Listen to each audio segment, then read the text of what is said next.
Baba, wewe uko nyumbani si una mizimu? Kumekucha. Mizimu ipo ndio Evans. Kuna mtu amenitapeli. Amekutapeli mtoto wa mzee mkoloni? Amenitapeli milioni 1. Namaliza sasa hivi.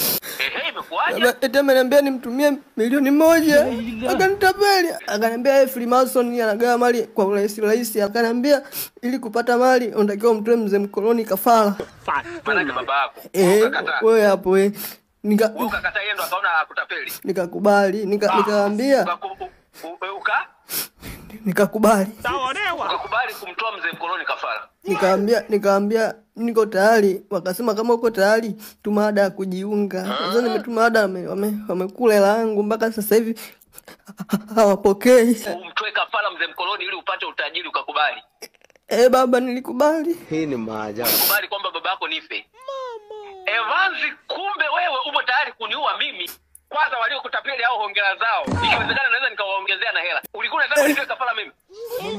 Baba mimi sikuzamilia, hao ndio nishawishi. Umetuma milioni 1 ili wamuue baba yako. Pumbavu kubwa wewe. Wamuue mzee mkoloni. Baba. Hapo Evans kukusamea labda ikusamee mizimu. Baba milioni 1 kubwa baba. Watumie mizimu hela irudi. Milioni 1 kubwa kuliko mimi baba yako. Mimi mdogo. Nimekukosea nini? Janikosea baba. Mimi nife? Ulisikia? Naokoka Jehova, hakuna kama wewe.